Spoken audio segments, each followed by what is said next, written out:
Welcome to The Bid, where we break down what's happening in the markets and explore the forces changing the economy and finance. I'm your host, Oscar Polito. Today, we continue our Best of Summer Series, which means I'm joined by our bid producer, Stevie Mance. Stevie, this is becoming a nice little pattern having you on the podcast. It's fun. I'm enjoying my bid debuts.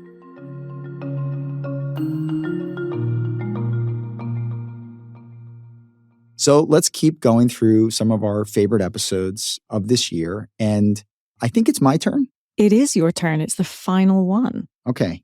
I was thinking back to earlier in the year in March when a seemingly quiet week in the markets turned into a lot of headlines around Silicon Valley Bank, a bank that I had not really paid a lot of attention to in the past.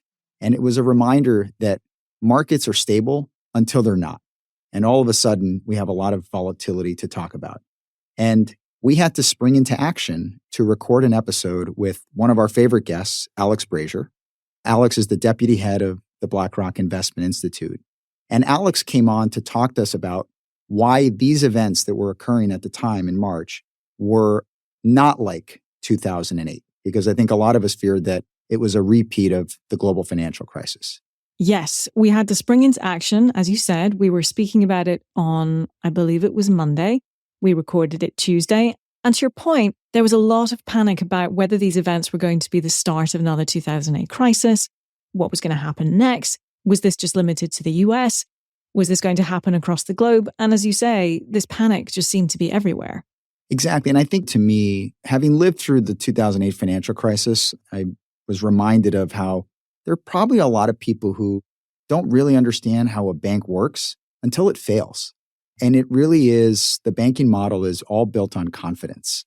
And Silicon Valley Bank, and we subsequently recorded a few more episodes in the weeks ahead, but Alex's was really the first one that reminded people that a bank is built on confidence. And when depositors deposit their money with a bank and the bank goes out and invests it in an asset, when that asset underperforms, when it behaves a certain way, it can be difficult for that bank or perhaps impossible for them to pay their depositors who want their money back the next day.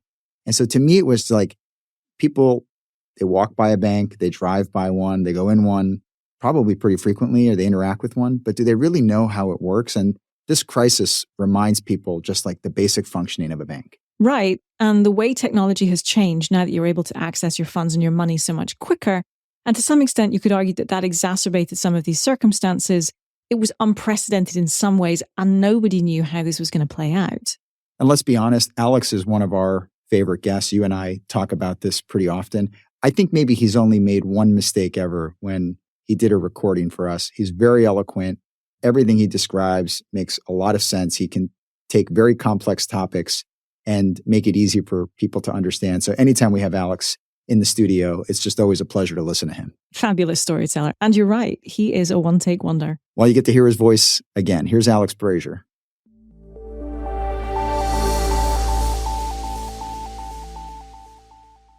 So Alex, we're both sitting here. It's Thursday, March 16th.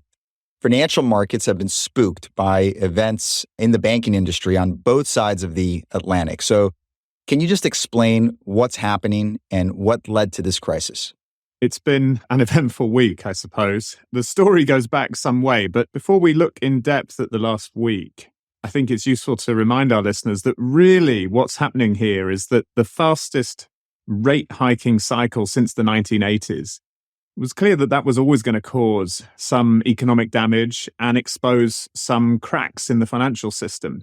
And what we've seen in the last week is those cracks actually beginning to appear. And as we'll come on to discuss, that means more of the economic damage is yet to come. So that's really the scene setter, the sharpest, fastest rate hiking cycle since the 1980s. But then what actually happened over last week? Well, really useful to talk about three things that have happened. The first is what happened with Silicon Valley Bank and US regional banks. Then what did the authorities do? And perhaps the third thing, bringing us up to date, is how it's rippled across the Atlantic to European banks.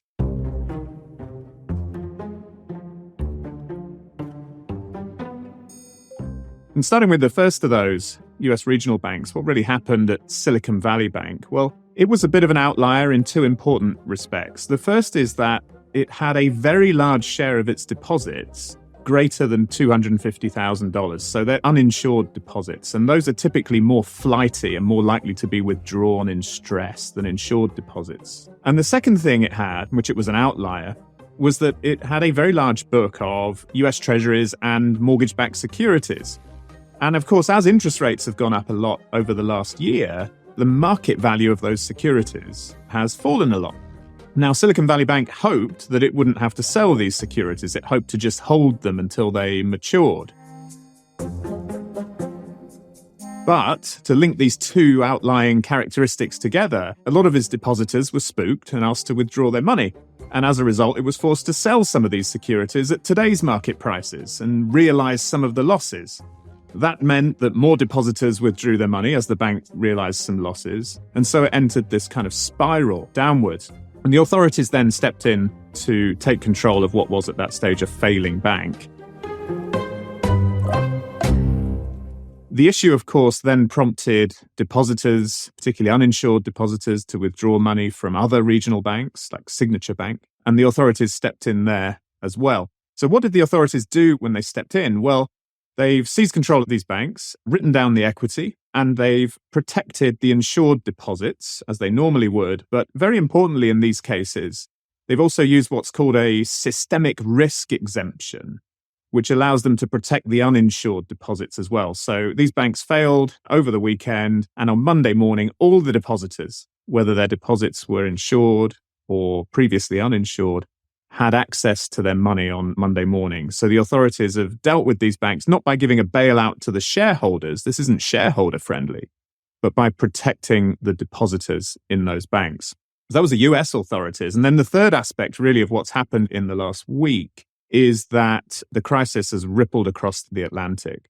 And it's not that European banks have in any way the same underlying issue as these regional US banks, and they're not directly connected either.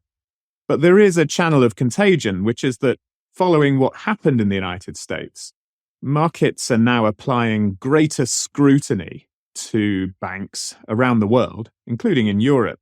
And they're applying greater scrutiny to banks that have challenges, or even where those challenges have been going on for years. And as a result, we've seen a market confidence and volatility in Europe. We've seen the Swiss National Bank step in with liquidity support for one of its banks, Credit Suisse. And so we see how this evolves from here. But it's important to note that we don't have the contagion channels that we had in 2008, but there is still this contagion channel across the Atlantic where markets are now looking at banks differently, even where they don't have new challenges.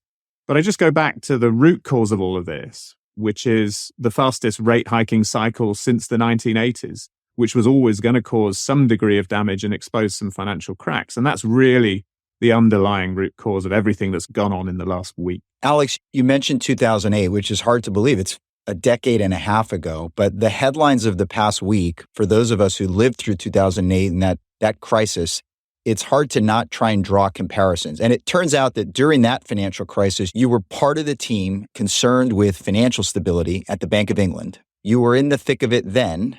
How do you see what's gone on over the past week compare to what happened in 2008? There are uncomfortable echoes, of course, anytime you get any sort of problem in the financial system. But there are some really important differences this time, which mean it's not quite the same. The first really important difference, going to what's happened in the US, is that back in 2008, the issue was really with exposures on banks' balance sheets, subprime mortgage exposures that were really opaque, really difficult to find where they were, figure out how much they were worth. And so there was a lot of uncertainty across the banking system about who was holding the problem assets. And so the contagion spread through the system as people lost confidence in all banks. And the only way to solve it was effectively to dig into banks' balance sheets with the stress tests at the time and provide state recapitalization, taxpayers' money, into banks that it was found had a hole in the value of their assets. I think what's different this time, in an important respect, is that the assets at the heart of this in the US banking system, far from being opaque, are actually the most transparent and easy to value of the lot. It's US Treasury bonds and mortgage-backed securities. And so it's very clear to assess where the losses are on those assets and who's holding them. And that makes it very different in an important respect. And it's clear when you do that Silicon Valley Bank, for example, was a very big outlier relative to the whole of the banking system. So that's a big difference from 2008. We've gone from opaque losses to just very transparent losses on some of these really transparent securities. I think the other thing that's really different is where the system starts, the banking system in particular, in terms of how much capital it's got. And that capital's there to absorb losses while protecting the deposits. So we've started in a position where banks have lots more of their own shareholders' money on the line than they did back in 2008. And so even though pretty much all US banks hold US treasuries and mortgage-backed securities, and so they will have incurred some mark-to-market losses as interest rates have gone up over the last year, the losses over the system as a whole are significant, but eminently manageable within the capital base that US banks have now got. So unlike 2008, this isn't a problem with asset values that's going to overwhelm the capital base of the whole banking system. So those are two big differences from 2008. And I think the third big difference is that the authorities now have more tools to deal with this. We saw last weekend, the Fed stepped in very quickly, I think because it was able to assess the problem and mark down assets and figure out who had the issues. The Fed came in very quickly with a new lending facility, the bank term lending facility, to effectively support banks that were experiencing a withdrawal of deposits. So where this had had a knock-on effect from Silicon Valley Bank to some of the other regional banks, people were withdrawing their deposits to put them into bigger banks. The Fed was able to launch a facility to basically make that process run much more smoothly and stop regional banks needing to undertake forced sales of some of these securities like US treasuries and mortgage-backed bonds. So the authorities have more tools. They also now have more tools to deal with banks when they fail in a way they didn't in 2008 when they faced a kind of invidious choice between bankruptcy, which of course means depositors' money is locked up, and bailout. This time, they've got so-called resolution tools to deal with failing banks. So in those three important respects, transparency of where the problem is, the ability to use the tools they've now got, and a bigger capital base in the banking system, that makes this a very different proposition, I think, to 2008.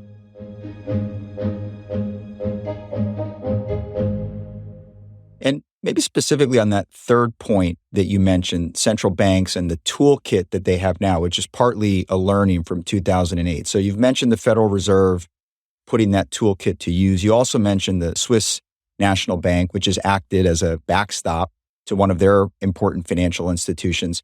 So are we okay now, or does this have ripple effects from a macroeconomic perspective going forward? Yeah, I think despite this being different and despite all the tools at their disposal, this will have ripple effects for the economy in the US and in Europe, actually. And why is that when we're in this different situation? Well, firstly, in the US, regional banks are still under pressure, and they'll be under pressure for two reasons. The first is that despite the way these failing banks were resolved over last weekend, depositors are still withdrawing their money, in some cases, to place it with some of the bigger banks. So regional banks are finding it more difficult to raise deposits and fund their lending. Now, as I said, because the Fed has launched this bank term lending facility, that process can be much smoother than it might otherwise have been. But nevertheless, what we're going to see is some of the regional banks need to adjust their businesses, shrink their balance sheets, and that means tightening their credit supply conditions. The loan officers at these banks won't be extending lots of credit now, and that means for the economy as a whole, a tightening in credit supply. It means less credit available. Now, that's going to have an economic effect. It's going to tighten financial conditions for businesses and households, and that's going to help to slow the economy in the way the Fed's rate hikes were actually designed to do. So that's one ripple effect onto the economy. And I think in Europe, a similar thing's going to happen. So even though it wasn't the same underlying problem, because of this contagion channel where markets are applying more scrutiny to banks, it is more costly for banks to raise equity, to issue debt, and that's going to be passed on to lending conditions to the broader economy. And it's also going to tighten conditions in financial markets because those banks are going to be less willing to make markets and act as dealers in those markets. So financial conditions for the economy are going to tighten, not on the scale that they did in 2008. And in a way, what we're seeing here is just the normal response to a rise in interest rates. It's happening through some sudden channels. But I go back to this point that the ripple effects here are really the effects of the sharpest rate hiking cycle since the 1980s, but it is going to affect economic activity through these channels. And so that fastest rate hiking campaign that we're seeing since the 1980s, what do central banks do now? Do they take a pause with hiking rates and remain in this whatever it takes type of mode to backstop financial institutions? Or do they continue with hiking rates to combat what has been an inflationary background really globally? Well, this is a very different episode to 2008 in one other respect as well, which is that we go into this with central banks facing an inflation problem. Both the Fed and the ECB have got the problem of stubbornly high core inflation. So inflation's come off its highs, but it's still not on track either side of the Atlantic to actually come down and settle close to their 2% targets.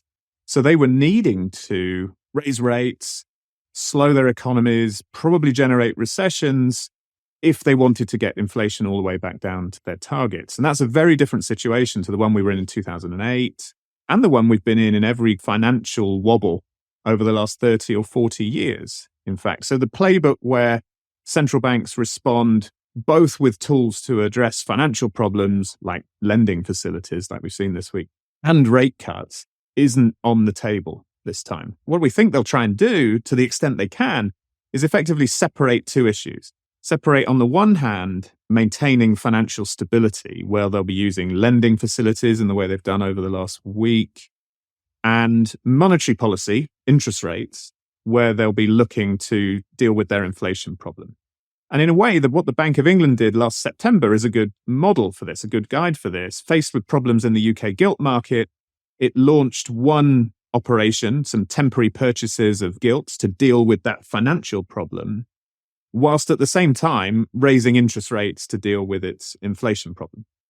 And that, in a way, is the playbook we're more likely to see here at this stage. Central banks using lending operations to deal with financial issues, whilst using interest rates to continue to deal with their inflation issues. Now, that's very different. And we've seen actually the ECB, just before we've recorded this, go through with its earlier guidance that it would raise interest rates by 50 basis points this month. It's gone through with that, suggesting its use of interest rates isn't being diverted to addressing other issues, e.g. in the banking system. That said, with credit conditions tightening as a result of these issues in the banking system, that's effectively going to do some of central banks' work for them. It's going to tighten credit conditions, it's going to slow the economy. Central banks won't need to raise interest rates as much as they otherwise would have done to deliver the economic outcome they're kind of looking for, which is a recession and getting inflation down. So they're going to do a bit less than they would otherwise have done. More rate hikes, but not as many as we might have seen. But the big point here is that they won't be coming to the rescue of markets, in our view, with aggressive rate cuts because of the inflation issue that they're facing. And that's a big difference to the past. Markets have priced in now some big rate cuts over the course of the year. But as it stands, they're likely to try and maintain this clear separation of two sets of tools, two targets, lending facilities for maintaining financial stability, and interest rates and monetary policy for dealing with inflation. The scenario you're describing sounds like central banks are going to be multitasking for the foreseeable future. Alex, I know you've had a busy week. Thank you for spending part of it with us here on The Bid. Thanks, Oscar, for having me.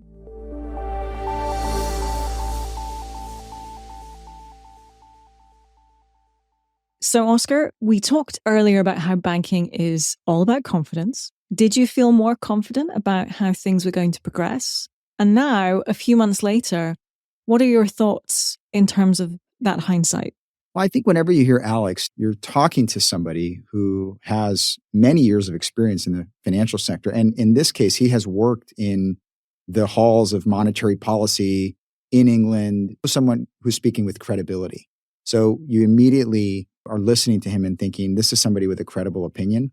But at the same time, in the midst of this market crisis and market volatility, you're living one day to the next. And now that we can fast forward 5 months and the banking crisis was relatively confined, it did not spread more broadly. We did not see another 2008. Actually, markets have ground higher over the course of the last few months. Stock markets are higher. Inflation is starting to come down. And so we're almost not even talking about this anymore. We're resurfacing this episode because we remember in the thick of the moment what it was like. But I did come out of that feeling more confident after listening to Alex. And now 5 months later, a lot of what he said has really come true. It must be great being Alex, and you can be right about a lot of things. That's why we have him on as a frequent guest. Definitely. Well, Oscar, it's been so fun reliving some of our favorite episodes over this summer series. Perhaps we can do it again sometime. That'd be great. Let's do this best of summer series maybe every year. And for those of you that are listening, thank you for listening to The Bid. And don't forget to subscribe to The Bid wherever you get your podcasts.